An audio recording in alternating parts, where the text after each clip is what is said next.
Wrestling has more than one royal family.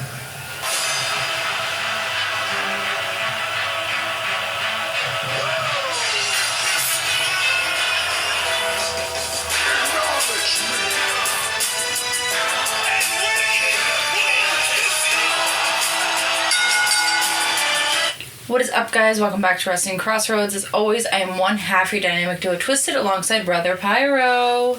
Greetings! And today we are recapping the first pay-per-view of the new year, the Road to WrestleMania Royal Rumble. The kickoff to the Road to WrestleMania. Yes.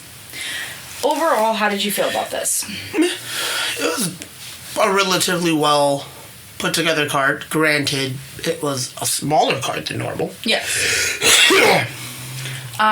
So starting us off, we have the Women's Royal Rumble match. Now let me know who the starting participants were. Starting in at number 1, the Queen of Hearts, Miss Natalya. And coming in at entrant number 2, the return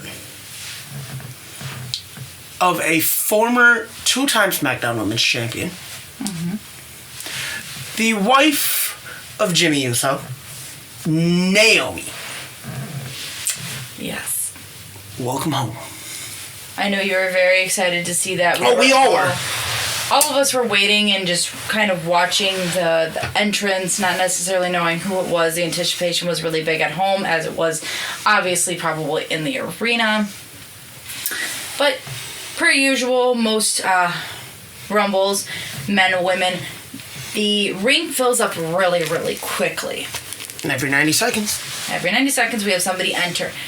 Tell us about who entered in at number 5. Number 5. TNA Knockouts Women's Champion. Mind you, she just beat Naomi for this title, by the way. The Juggernaut known as Jordynne Grace. And are you excited that she was in a WWE ring? Oh, I am absolutely excited for at the fact that she was in a WWE ring. What do you think this means future-wise? I'm hoping it means more cross-promotion, especially if you're going to involve talent at that high of a caliber. Okay. They already got a working relationship with Japan. Yes, they are just starting on that. So further on, we're going to talk 2 NXT girls made their way into the ring. Roxanne Perez, this being her second Rumble. And first time ever in the Rumble, Miss Tiffany Stratton. Now, I mean, you were talking earlier about how... The bane of Hex's existence? Yes. Tiffany Stratton, the bane of Hex did not stand her, and it was absolutely hilarious to watch her. Well, I know, I mean, you were talking about, possible people coming up from NXT and being in the Royal Rumble, and one of the people that I had mentioned was Tiffany Stratton. Because me and you both have agreed, she has the capability to do it. Oh, yeah. She is amazing in-ring, out-of-ring. She does great. Further on, we had another return at number 30. Your favorite. Yeah. A Miss Liv Morgan is back. 6 months of injury. And everybody still loved seeing her come back. And, oh my God, the pop that she got when her music hit. Mm-hmm. And then watching her walk through that curtain, the pop that she got from that crowd was absolutely amazing to see. And then we also had a debut tonight. A Mrs. Jade Cargill. And what did you... Remind me what you rated her in-ring debut at? On a scale of 1 to 10, I gave her about an 8.5. Yes. She showed up. She showed out. The only reason it was such... it wasn't a perfect 10 was because the time allotted from debut to finish Wasn't very that long. Then again, with the style of match she debuted in, I think she's kind of made a case for herself of, I'm here, I'm ready, you're going to know who I am, no ifs, ands, or buts about it. And where would you like to see her go?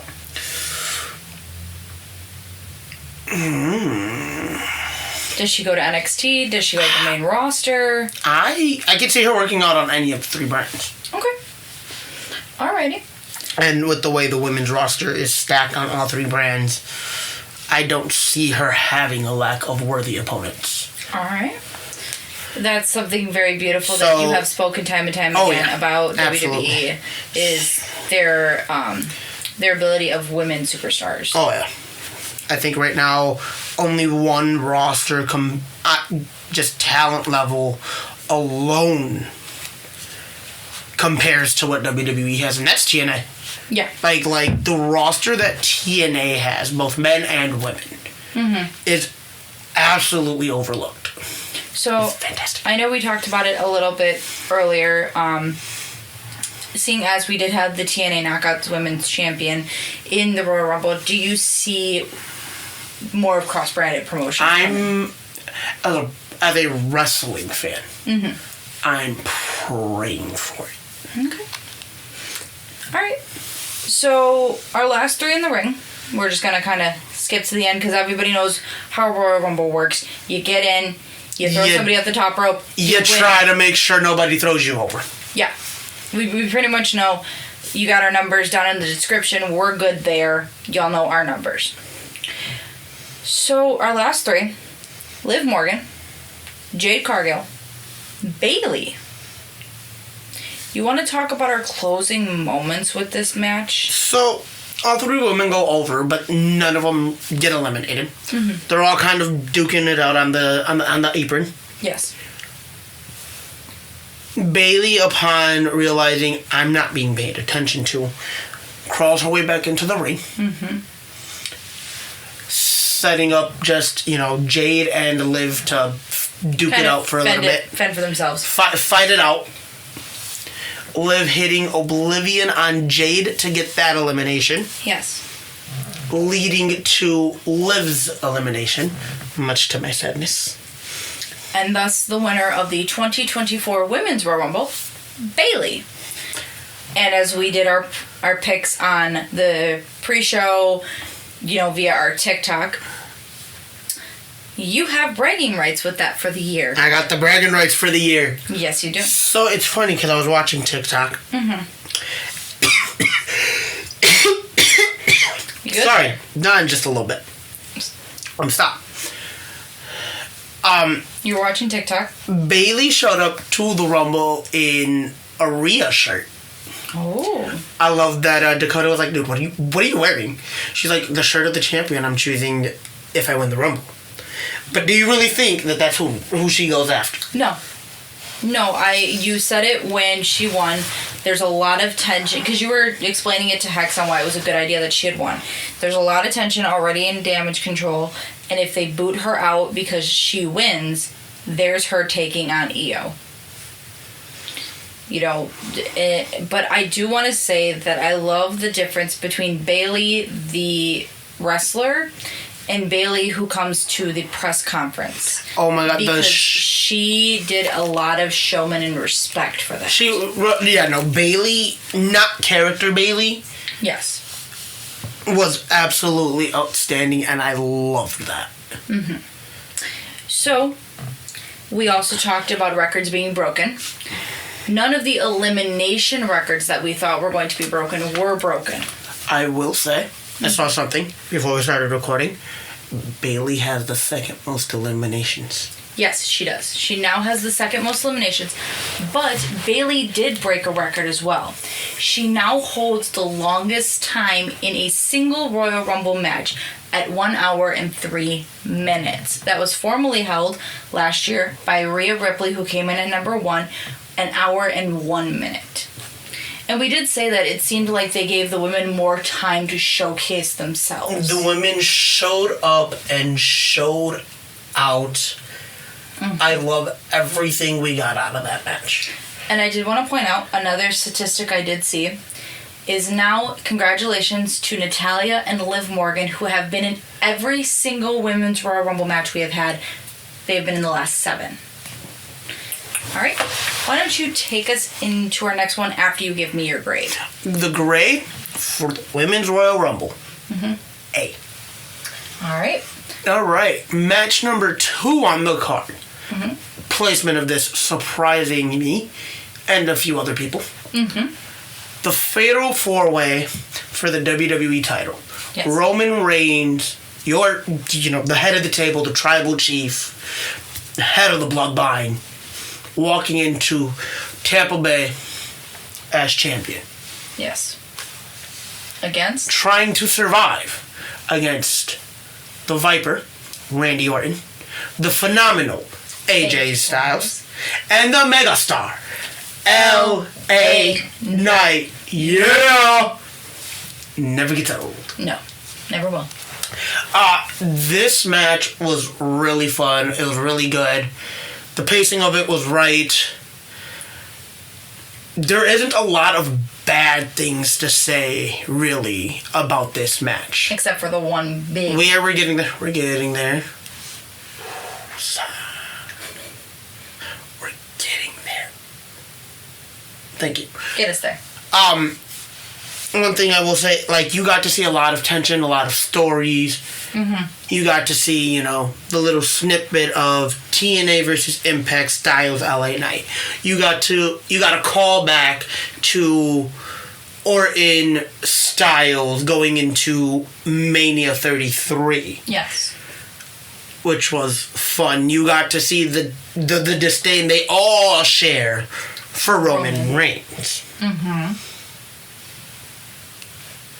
And then we also got to see a really nice, a darker side, a more vengeful side to AJ Styles. Yes, we did. He was the first one to introduce a foreign object.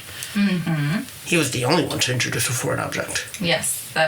And normally, you had said it even during the Rumble, normally that's Randy Orton's thing. That's a Randy Orton thing, sir. Yes. But I love it. I love it. So now we're gonna get into where we're at. Match is winding down. Roman is almost dethroned. Solo makes the save for his cousin, pulling the referee out of the ring, taking everybody out. Aside from? AJ Styles. Because it was Orton that could have been champion had Solo not gotten involved.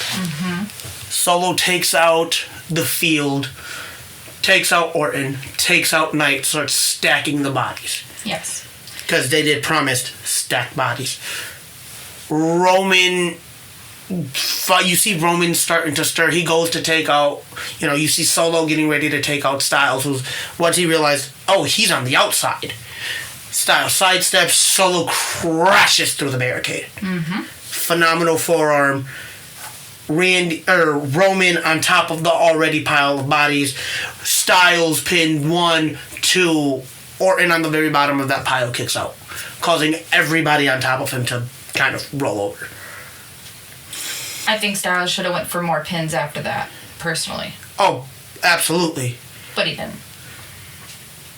Great match overall. Walking out Tropicana Field. Still WWE Champion Roman Reigns. 1,245 days of help. Bully Ray said it on Busted Open. If you really want to showcase this as your most dominant champion, he needed to win this on his own. And he can't win it on his own. He didn't win this match on his own. No. So I'm excited for that next episode of Busted Open on Monday. Another very interesting factoid that they threw out. This is the first time Roman has defended in a fatal 4-way. Yes. He's done triple threat. He's done Hell in a Cell. Hell in a Cell. Steel Cage. Steel Cage. tribal combat, last man standing. Yes. He's done it all with the exception of fatal 4-way. Part of me really wishes he would be in Australia next month, because I would love to see what he can do inside of an elimination chamber. I don't think it'll. I don't think. I think he'd find a way to get the help still. I don't think so. But here's what I want to see. Personally, whoever... How do you get the help inside of a chamber? Once the door opens, you get in. Solo gets in. Solo in an elimination chamber would be very, very scary. Oh, that terrifies me. But here's what I would love to see, because, you know, we obviously know who won the Royal Rumble. Not going to say just yet. But I would love this person to make their Royal Rumble match against either champion. I think more specifically if they go for Roman Reigns. 3 stages of hell. And you'll understand my reasoning when we get to the Royal Rumble. I'm excited to pick your brain on that one, my love. Alright, so let's jump into the next match, which is U.S. Championship on the line. Aside from the WWE Championship, this was the only title defended tonight. Outside of the WWE main championship. Outside of that was really the only match outside of the Rumbles. Yes. I'm a little disappointed, but I understand with the runtime that they were given, this is kind of it gave the Rumbles more time to breathe, which is great. We had Logan Paul defending against Kevin Owens. Now, this match, Kevin Owens did dominate for a very good amount of it. He pretty much had Logan Paul's number until the closing moments. And I am going to kind of race through this match just a tad, because I know we have a lot to cover in the Royal Rumble match for the men's part. Closing moments of this match, we see one of Logan Paul's goonies kind of on the outside. He jumps the barricade, and great job on the ref's eye, who caught him right away and tried to eject him from ringside. After that, we see Grayson Waller and Austin Theory come down to the ring because they have this vendetta against Kevin Owens lately. The lackey is, trying to talk to the security guards and saying, I'm going, but I just want to be there for my buddy. I'll go back to my spot. Oh, I love Corey Graves. Dude, just pick him up. He's not that big. He's not that big. Just grab him. Facts. So, eventually, I think it was either Grayson or Theory gets the brass knuckles, which is what the lackey was jumping over the barricade for, hands it to Logan Paul. Kevin Owens sees that he has the brass knuckles, ends up getting them off of his hand and putting them on his own hand. Hits Logan Paul in the face with the brass knuckles and goes to pin. We get an entire 3 count, but the ref waves off the bell, because now he sees the brass knuckles on Kevin Owens' finger. So he waves the match. Winning by disqualification and retaining their championship, Logan Paul. I want to point out that Owens even stated, how you gonna do this? He's the one that introduced him. He's the one that brought him in. Yeah. I am excited to see if they continue the storyline, and I'd like it continued all the way to Mania. I wouldn't mind it, actually. Because I think if Logan really does come... You said on the pre-show, Logan just signed a new contract. He's going to be a full-time wrestler. If he does this full-time, I personally would like to see Owens with another title around his waist before he, retires from wrestling. I think Logan drops the straps at Mania and either chases another title or chases a bigger title. I can see that. Because I could see them either giving it to him for a small bit at SummerSlam, or them waiting all the way till Survivor Series to give him a chance at it. And I would really love to see Logan Paul in a War Games match. What do you say? I wouldn't mind it. Okay.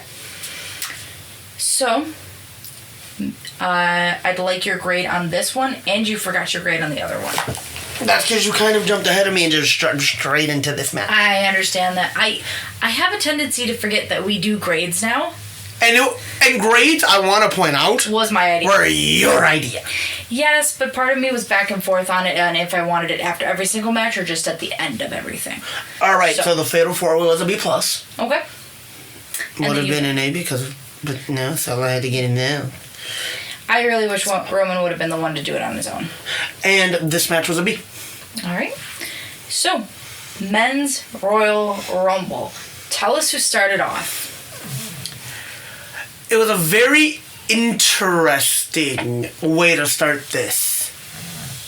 Jey Uso, starting at number 1 and number 2, his brother, Jimmy. Brother versus brother to start the Rumble. And both of them have come out and said that they wanted their retirement matches, or at least before they retired, a match against each other. I wouldn't necessarily count this as a match, but I do see it setting up for something maybe at Mania. See, I don't see it for this reason. For this one reason, because they did say they wanted it at Mania. It would have been able to set it up. Because I'm going to put it out there. Newsflash, spoiler alert, neither one of these two won the dang Rumble match. Yeah. It would have made a lot more... You could really help set it up if one eliminated the other. But that didn't happen. That's true. Well, who's to say we don't do it for next year? Fair. If you keep the ball rolling on this, and then that brings back all the older stuff. Yeah. Like, you could have this completely just kind of lay low for a bit, and then it really brings it up around Rumble time because one eliminates the other. Yeah. Yeah. That would be a lot of fun. So, we talked number 1, we talked number 2. We had a return at number 4. Who came back to us? El Idolo Andrade is back in the WWE. Yes, he is. We had another return at number 30. Sami Zayn! Who unfortunately didn't get the pop that we were expecting him to get. That's because you really misused the number 30. Yes. I'm trying to think. Another 2 things. We had some NXT guys. Show up and show out. And those were? Carmelo Hayes at number 5. And he lasted longer than I thought. Yes. And 2, again, he did really well. Mm-hmm. He definitely made himself a solid case. As to why he should be moved up to the main roster. Exactly. Yes. You know what I'm really upset about, though? What? We didn't get Trick? There was no whoop that trick. Whoop that trick. Yeah, whoop that. Sorry. Well, we do have Vengeance Day next week, so who's to say that he doesn't win the title? He's not going for the title. You sure? I'm pretty sure Trick is in a title match. NXT Championship title match. I'm pretty sure he's in a title match next week. Then if that is the case, that might mean double duty for Trick. Because this Tuesday we have the last part of the semifinals to the Dusty Classic. Yes. LWO versus Trick and Mello. Yes, I know. Winner of that match. That's why if you were watching NXT a couple weeks back when they announced the Dusty Classic, Mello came up to Trick and was like, "Hey, dude, I signed us up for this."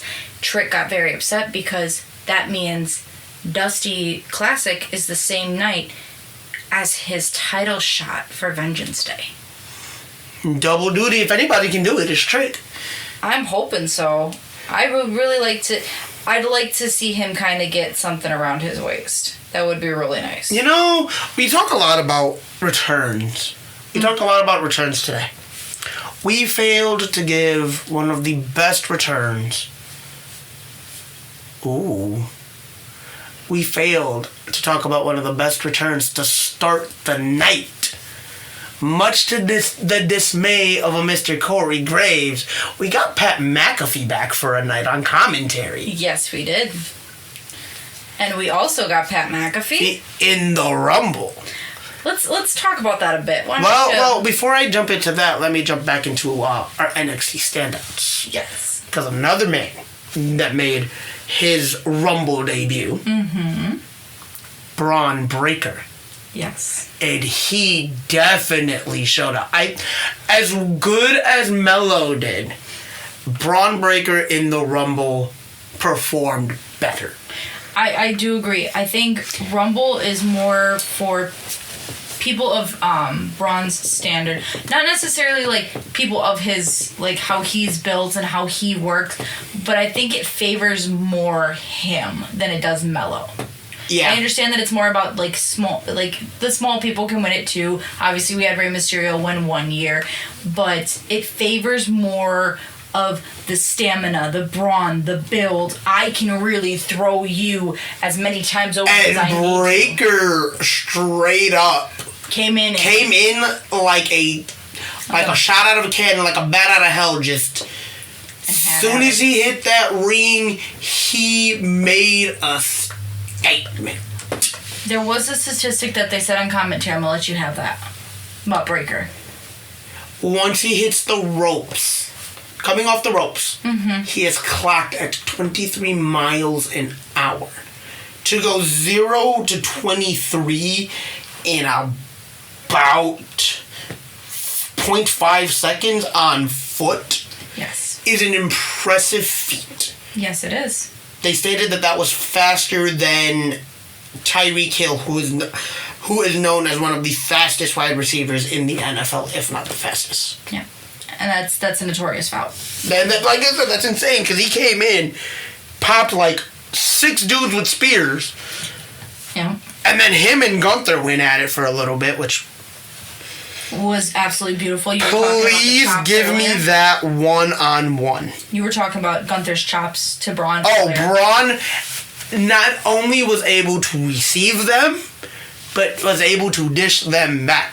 And the fact that he got Gunther up for that military press that he likes to do. Yes. Was absolutely beautiful. God. Braun, main roster, please. Finally. Sooner rather than later, it should have happened already. It should have. It should have happened last year. Because, oh my God.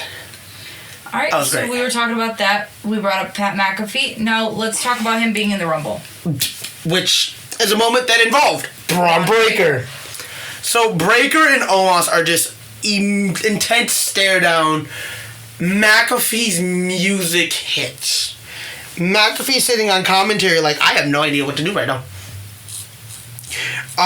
So Michael Cole's yelling at him to, get in the match. Get in the match. He gets in, and the stare down between Breaker and Omos just shifts from them to him. He's looking. He's like, I don't know what to do right now. Like, you can tell he's deer in headlights. Mm-hmm. So he's like, all right. He's, just give him the finger. Give me a second. Starts climbing the top rope. Or climbs to the top turnbuckle. I'm thinking, he's going to hit a moonsault or something. This is how he climbs over, stands on the apron for a second. They just go back to just staring each other down. He climbs back in. They look at him. He climbs again. And then proceeds to eliminate himself. Yep. Which was absolutely hilarious. He gets back to the commentary table, and Michael Cole tells him, thank you, because you only lasted about 37 seconds. Meaning my record is still intact as longest runtime for an announcer in the Rumble match. Yeah, that was absolute great. Gold. Can we talk about if we're going to talk gold, though, let's talk R-Truth for like a second. I was waiting to make sure that you could speak English, sir. Because that man showed up in not one, but 2 Rumbles tonight. Yes, he did. He showed number 24 in both Rumbles. Yeah. He showed up in the Women's Rumble at number 24, taking Valhalla's spot. Quote unquote. Not really. Air quotes. He didn't actually take her spot. He should have. We need to do a petition for that. I want a petition that if somebody like Nia Jax, China, Beth Phoenix can participate in the Men's Rumble, R-Truth should be officially documented as an entrant into the Women's Royal Rumble. I 100% agree. Because that was... He got in and got eliminated. Yeah. Yes. And then Adam Pearce is looking at him like, bro, what are you... Comes out. It's like, Truth, what are you doing? This is the Women's Rumble. Wait, these are all women?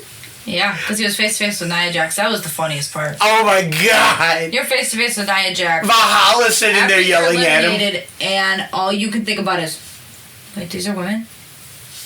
Like I said, petition to make R-Truth an official, member of... The Women's Rumble. An official entrant to the Women's Rumble match. Greatness, please make it happen. And then, enters at number 24 into the Men's Rumble. And starts treating it like it's a damn tag team match. That's because you saw Tom and Nick Mysterio. Who surprisingly lasted longer than pretty much any member of Judgment Day, except for when Priest came in.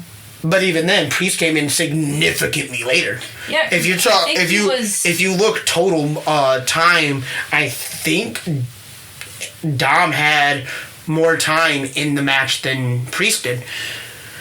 But yeah, he came in. While you're talking, I'm gonna look it up. But he came in. He's standing on the apron. He's reaching out his hand to Tom and Nick Mysterio, ready for the tag.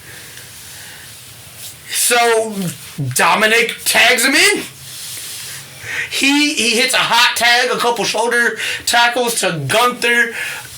Miz looks at him and is like, dude, what the hell are you doing? Like, bro, what in the world is going on here?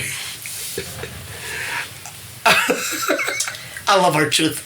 R-Truth is a national treasure. You said please protect him at all costs. let's. We're gonna fast forward now into your final four. Your Intercontinental Champion, Gunther, Mr. Money in the Bank, Damian Priest. I'm sorry, nope, that's final five. Final five, yeah. Screw it, we'll go into final five. Drew McIntyre, Cody Rhodes, CM Punk. Absolutely fantastic five to start closing out the night. Priest gets eliminated, Gunther then gets eliminated. Drew then gets eliminated.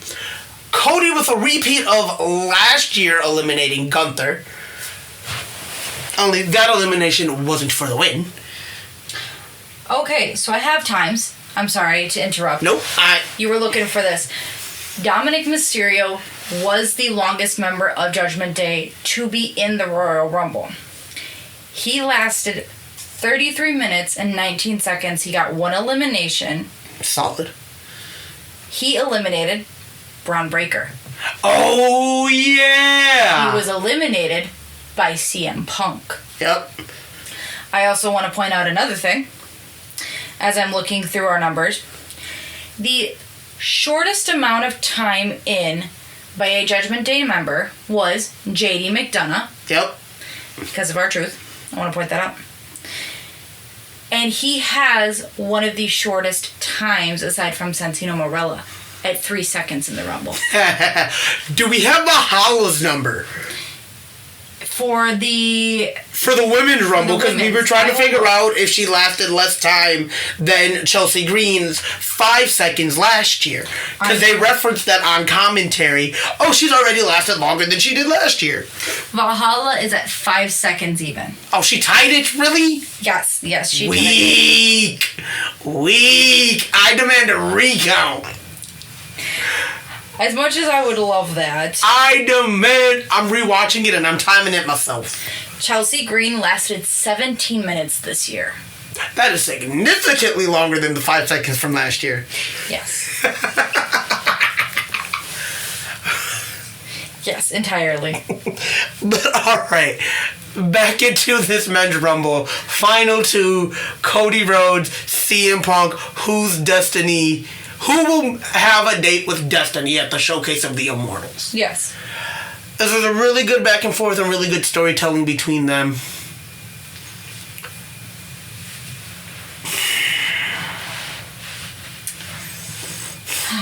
You look very upset, brother. I know, but we gotta say it. Picking up the win. Inevitably going over, picking up the win for the second time. And first person in 26 years to go back-to-back. Cody Rhodes. And I just want to point out, bragging rights for the Men's Rumble goes to me for the year. I'm sorry, I gotta point that out. That's my little happy bit. I know you're very upset. You were even like it shouldn't have been him. No, it shouldn't have been. Even you stated it shouldn't have been him. Like, they screwed Punk. You hyped up Punk. You built this whole thing. His first match back on TV was this match. The match he walked out of and left the dipped on the company. Not necessarily dipping, but being gone 10 years ago. And this is what we get. We get the man. The man has officially become a meme. I'm not losing to Dusty's kid. 30 seconds later, loses to Dusty's kid. This man jumps ship and still can't escape the Elite.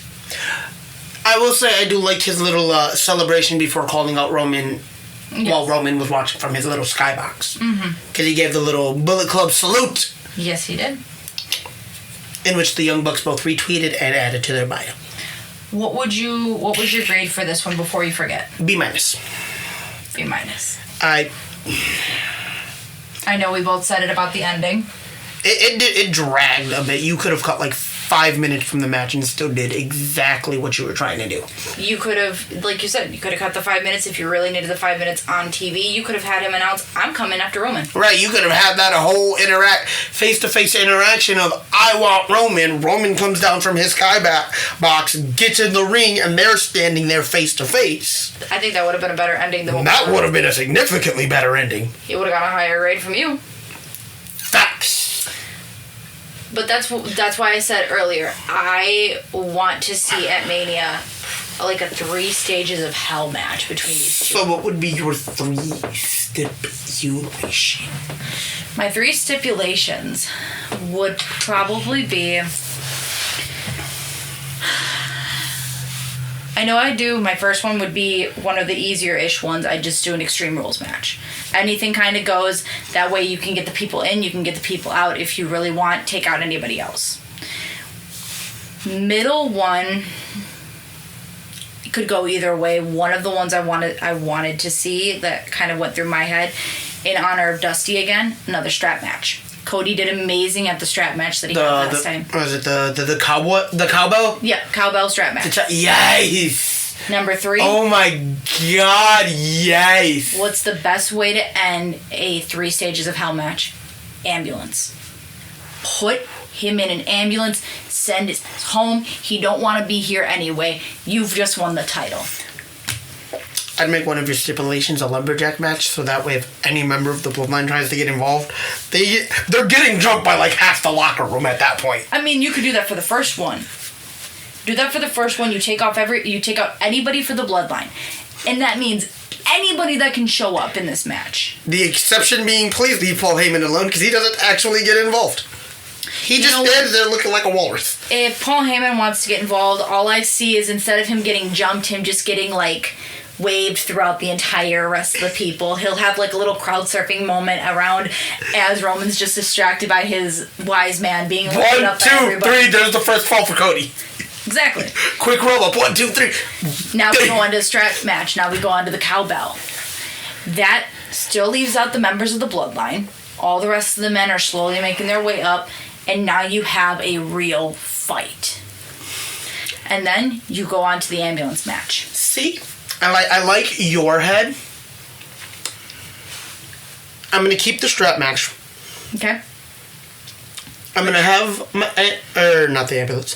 I'm going to have the lumberjack match at number 1. Mm-hmm. A steel cage at number 2. Okay. And the strap match to close it out, because what better way to honor Dusty than to make that Dusty the deciding fall. Okay. So who wins first one? Cody? Cody. Roman. Then Roman. Then Cody. And then Cody. What happens if Cody loses again? You did to him what you just did to Shinsuke, and you've made me no longer care about his damn story. At that point, what was the point in bringing him back? At that point, send him on his way. Send him on. I'm not even saying send him on his way, but clearly, you don't know what the hell you're doing. You don't have as much faith in him as we thought you did, as you thought you did, as he thought you did. Like, if Cody loses, he's out of chances. Yeah. At least for a while.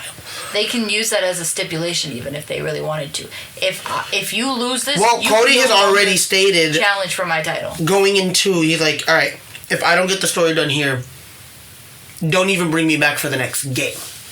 Yeah. Don't bring me back for WWE 2K25.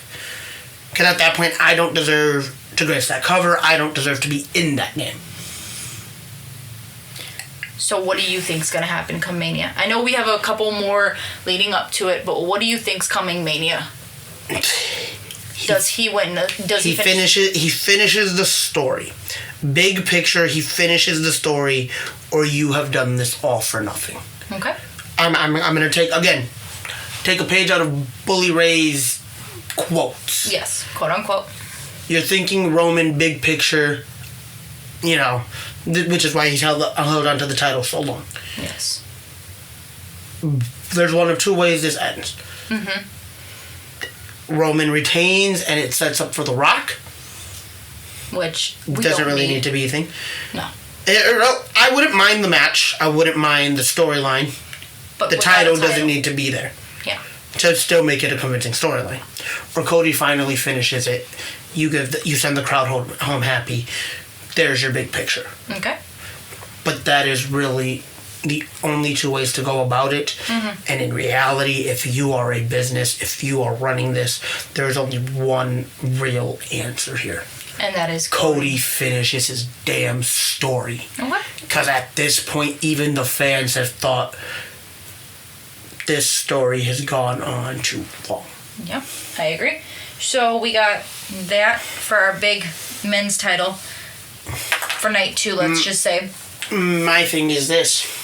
Yes. Who do you think goes after Rollins? I was just about to ask you. You're the one that normally is a lot better at this than I am. I know we were talking about it earlier. You have 3 possible people that can go after Rollins. You said Gunther, Drew, and Punk. How would you set any of these up? Rollins won't be at Chamber. No, he will not. So do we... Never mind, because neither will Gunther. Okay. Gunther, because of visa issues... Yes. Will not be a Chamber. Do you set up a number 1 contender match? But you find a way to set up a number 1 contender. I was going to say you put it in... You make it at Chamber. You could still do that. Just, it eliminates Gunther. Gunther defends his title at Mania. Gunther, walking into a second Mania as IC champion. And if we have a returning Sheamus challenges, says, I need this, it's my title. That is the only title he is missing from his Hall of Fame career. And Sheamus takes it off of him. I'm okay with that. That way Gunther can really chase bigger titles at SummerSlam. He's outgrown the IC title. He's already outgrown the IC title. He outgrew the IC title very early. Mm-hmm. So yeah, big picture, Gunther needs to chase bigger goals. Set it up for SummerSlam. Set him up taking a bigger title SummerSlam. Chamber, here's what I want to see come Chamber. Okay.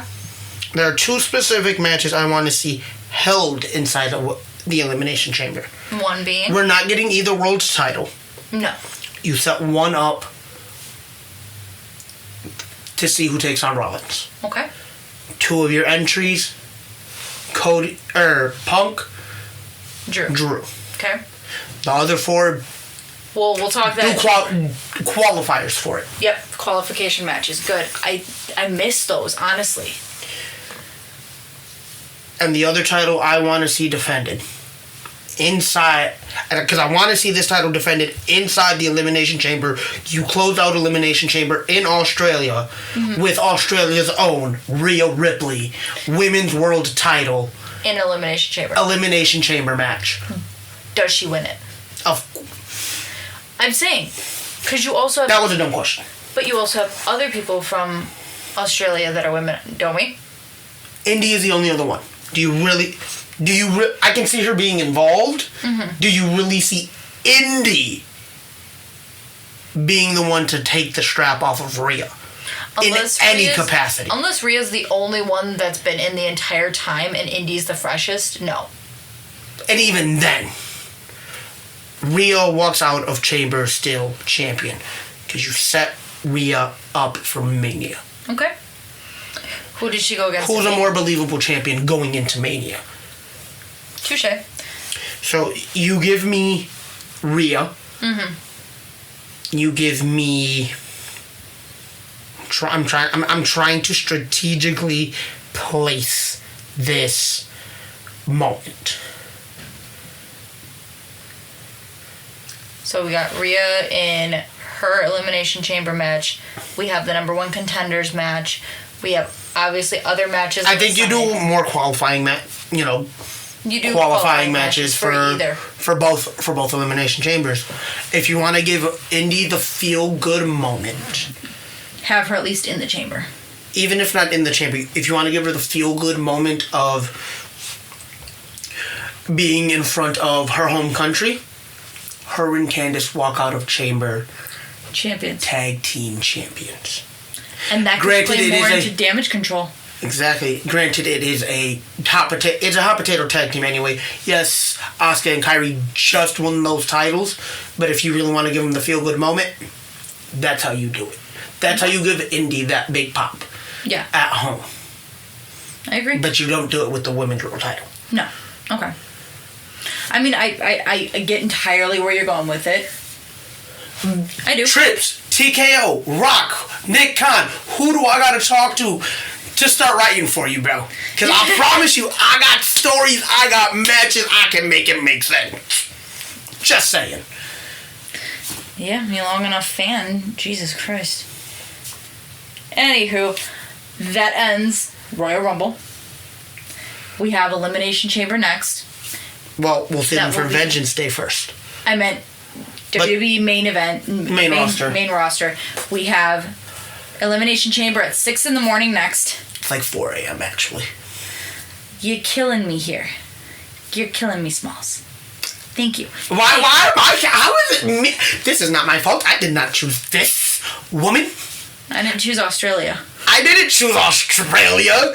I didn't choose this event to be at 4 in the damn morning. I didn't choose the land of spiders. Snakes and other things. Nope. The land of spiders. Have you seen their spiders? Those are the size of your head and your body, sir. You do not yell at me that I'm killing you. You better take this up with the members of TKO and Triple H. You better get on Twitter and tweet him like, bro, why are you doing this to me? Why are you out here yelling at me? Because I can. Because you're Brother Pyro. That's why. But, it's at like 4 in the morning, so what we're going to do is we're going to have a whole lot of coffee and caffeine. Mm-hmm. And we're recording it the day before. I'm going to need it. Anywho, next week we come back for Vengeance Day. I don't believe we have any AEW ones for the foreseeable... March. Yeah, for the foreseeable future. So, March 3rd will be the next AEW show. And that is the most depressing day of your life. Yeah. Yeah, we're aware. Alrighty. That wraps up Royal Rumble. We will see you guys next week and next month. Anything else you'd like to say, Brother Pyro? Continue to check out our socials. I promise we're trying to be a lot more interactive with it. We love you all. Have a good night. Laters.